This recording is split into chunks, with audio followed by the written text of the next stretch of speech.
I give you a new commandment, that you love one another. Just as I have loved you, you should also love one another. I am so happy to be here tonight. I am especially delighted to be able to preach from this passage tonight because it is one of my favorites. It is my favorite because John's version of the Last Supper is different from the other Gospels. John focuses on washing the disciples' feet. John is focused on service. The other Gospels, the Synoptics, are focused on the institution of the Eucharist. The Synoptics are focused on sacrament, service, and sacrament. I would say that they are equal in importance, but different. In the same way, I am a deacon. I am focused on service. I am not a priest whose calling includes administering the sacraments. I am not in training or anything like that to become a priest one day.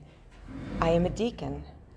My ministry happens outside of the church, and I have been serving as a healthcare chaplain for close to 3 decades. God has called me to a ministry of service, specifically service to people who are dying. For some reason, people have a hard time with this. It seems to me that when people finally understand that I cannot baptize their child or officiate their wedding, when they realize that I am not able to forgive sins or consecrate the bread or the wine, they usually look at me with complete bewilderment. They have furrowed brows, and their mouths are slightly open while scratching their heads. They usually say something like, "So you're not a real pastor then?" And I've learned to respond with, "That's right, I'm the fake kind." What is real? I think we are all looking for the real thing. This does remind me of the Marvin Gaye song, and I'm going to just play a bit of it for you. I love it. Yeah, let's do it.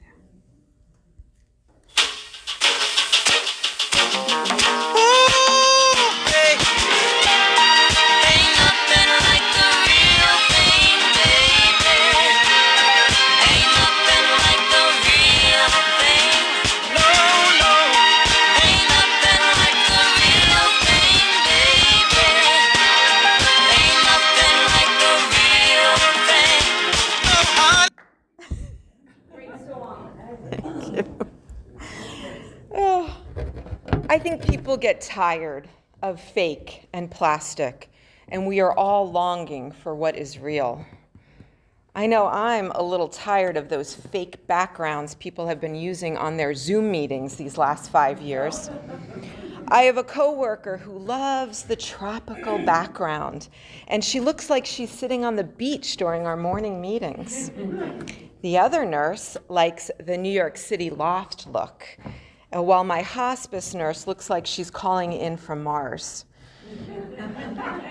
Why can't we meet in person like they used to in the olden days?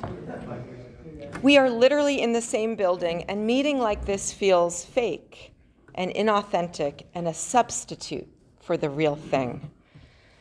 Sometimes the longer we use a substitute, the more we have a tendency to drift away from what is true, what is essential, what is real. We forget what real tastes like, what real looks like, what real feels like. Perhaps this is the reason why Jesus had this sacred time with his disciples in the upper room the night he was betrayed and arrested. He needed to talk to them about what is real. You see, his disciples didn't know it at the time, but they were all headed for the fight of their lives. John said this happened just before the Passover festival, and Jesus knew that his hour had come, the hour for him to leave this world and go to the Father, which is John's way of saying the crucifixion. The disciples and Jesus all reclined at the table, and they shared this meal, which Moses had instituted as the annual remembrance of Israel's deliverance from slavery in Egypt. And they ate the lamb and the unleavened bread, and they drank wine from a common cup. And they recited the stories of God's deliverance with miracles and a mighty outstretched arm. And after the meal, Jesus spoke at length. He instituted a new command, the command to love one another. He said that by doing this, loving one another, everyone will know that you are my disciples. You are not pretenders. You are not counterfeit. You are not fake or phony. You are the real thing. The newness of this command is not that love itself was a new concept. The newness of this command is that it had never before been spoken by Jesus, whose being and very nature was God. And he poured himself out to be born of a woman, taking on the very nature of a servant, and being made in human likeness, and being found in appearance as a man, humbling himself and becoming obedient to death, even death on a cross. That's what made this command new. And it should have been obvious to the disciples that something was different about that night, but they were sometimes a bit slow to catch on, as are we. Jesus spoke about the future in veiled language. He said he was going somewhere where they could not go, and they didn't realize what he was doing. Why didn't he just explain it to them? Why did they have to wait until later? Jesus even predicted that one of the disciples will betray him. Yet no one at the table believed that any of them could do such a thing. Then Jesus dipped a piece of bread into the common cup and gave it to Judas. And John says, as soon as Judas took the bread, Satan entered into him. Judas went outside, and John marks the time by saying, it was night. Judas looked like one of the disciples. He sat at the table as if he was really one of them. But after Judas left, Jesus clarified who is and who is not real. I give you this new command, love one another. Just as I have loved you, you should also love one another. By this, everyone will know you are my disciples, if you have love for one another. Throughout the history of the church and even the history of American Christianity, there has been a variety of standards used to define legitimate Christian faith. In the early North African church, 3rd and 4th centuries, controversies arose about baptism. If you were baptized by someone who was later regarded as a heretic, was your baptism valid? Were you really a disciple? Some said yes, and others said no. In different eras, doctrines about the Eucharist have been a litmus test for Christian identity. In more modern times, when religion is often used as a proxy for politics, pick any hot-button issue you can think of, and someone has used it to determine whether you are within or beyond the pale of the Christian church. But in the words of Bob Marley, don't let them fool you. I'm not going to play it. On that last night of his life, Jesus issued a command which said that love is the telltale sign of whether we are real, authentic disciples. And Jesus did not leave the disciples to guess what he meant by love. He already showed the disciples what loving one another looks like. Earlier that night, when they were reclined at the table, Jesus surprised everyone. He got up, he took off his outer garment, put a towel around his waist, filled a basin with water, and washed his disciples' feet. He even dried their feet with the towel wrapped around his waist. Jesus did that. Jesus put his leprosy healing, sight-giving, food multiplying, soon-to-be nailed, scarred hands on those 24 dirty, dusty feet, as if he was a servant. This was so unexpected that Peter initially refused to let Jesus wash his feet. But it's only Thursday, so Peter did not yet understand how far God's love will go, how low God's love will bend when it's real. We've gathered here tonight to eat and drink together and be reminded that who we are as disciples is shaped by this mystery called love. The fact that Jesus demonstrated love by washing feet means we can't restrict love to some abstract idea. We can't make our concept of love submit to our arm's length analysis so we can remain comfortable and fully in control of love's definition. Love is more than a theory. Love that reveals authentic discipleship is rooted in real life with real people. Love is bending our knees. Love is stooping down to touch real feet. Love is putting our hands and time and generosity where others won't. Love is listening to difficult truths. Love is speaking hard truth. Love is voting to secure rights for others and not just more advantage for ourselves. Love is seeing people that the world sees as invisible. Love is offering real relief when people are hurting and not just a weeping emoji. So what if we begin to see this love ethic as the defining characteristic of Christian faith? Not just our platitudes, but love. Concrete acts of self-service, compassionate encounters, foot washing, towel drying, knee bending love. What would that look like? What would that do to us? What we do know is that love is risky. What love compels us to aid the unhoused, that comes with certain risks. When love calls us to apologize or accept an apology, that comes with a risk. Jesus knew what he was asking the disciples to do when he commanded them to love one another, because tomorrow he's going to take the ultimate risk that cost him his reputation, his friends, and his life.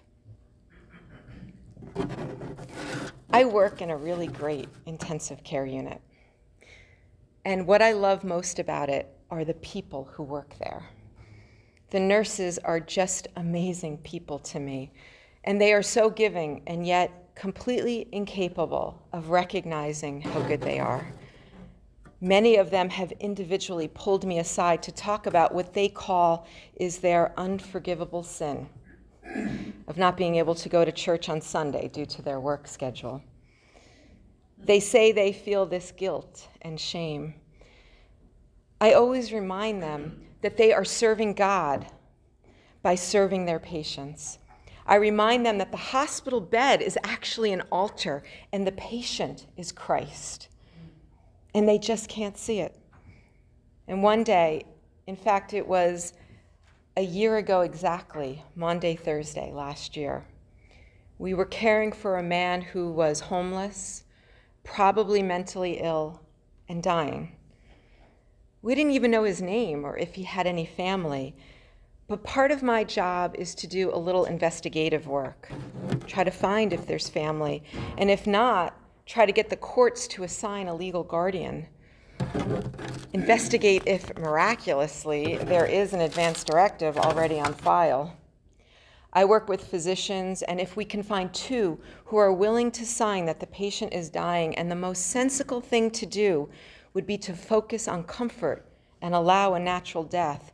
Otherwise, the patient will have to endure life-sustaining measures, which can be painful and incredibly uncomfortable, not to mention futile. I went up to the ICU to lay eyes on the man, and I could smell him from the hallway. It was so bad. He had years of caked on feces, fungating wounds that smelt like piles of rotting corpses, legs that looked like rotting and swampy tree stumps that were weeping fluid that was also smelly and gross. And there were 3 nurses in the room that were cleaning the man, and they were doing it joyfully. I was so humbled and honored to work with them. The truth is, no one would blame me if I just said a prayer from the hallway and left. I did stand in the doorway for a moment, and I took the whole scene in. It would be easy to call the man bed 5, but the truth is, he was a man. He was someone's son. He could have been someone's father, maybe someone's brother. I know that he was beloved of God. So I put on my protective gear, and we have a trick in healthcare, a little Vicks vapor rub. You rub it on your mustache before you put your N95 on, and this really helps make that hideous smell bearable. I entered the room and pulled up a stool next to the nurse who was washing the man's feet. These weren't regular feet. He had wounds all over his feet that were so badly infected with tons of dead and rotting tissue. The wounds were actually filled with maggots. And I learned that this is actually helpful, as the maggots will eat the dead flesh and they are better than anything modern medicine could offer this man. I held up the man's feet while the nurse washed them. And the nurse, who was also a cantor in her Greek Orthodox tradition, was singing such beautiful songs. This was one hell of a washing of the feet service. And the only thing I can say with certainty is that it felt really real. The gift Jesus gave to his disciples on that last night with him before the crucifixion, and he now gives to us, is the invitation to be real, this command to love one another. And that is the answer to the question, what does the world need? What the world needs is the faithful witness of disciples who practice genuine acts of transformative love. The world needs just one of us to take up a towel and serve. The world needs intellect that is married to compassion. The world needs faith that is inseparable from justice. Jesus said, I give you a new commandment, love one another. And this love of Jesus turns outsiders into insiders. It tears down the walls that divides us. This love lays down its life for friends. Jesus' love forgives and gives second chances. This love operates in us when we are tutors or mentors. It's loving when we are patiently listening to others. Love shares food. Love hungers and thirsts for justice and righteousness. Love cleans the dying homeless man. That's what our world needs. So pick up your towel and bend your knees, because that's the only way that we can keep it real. Amen.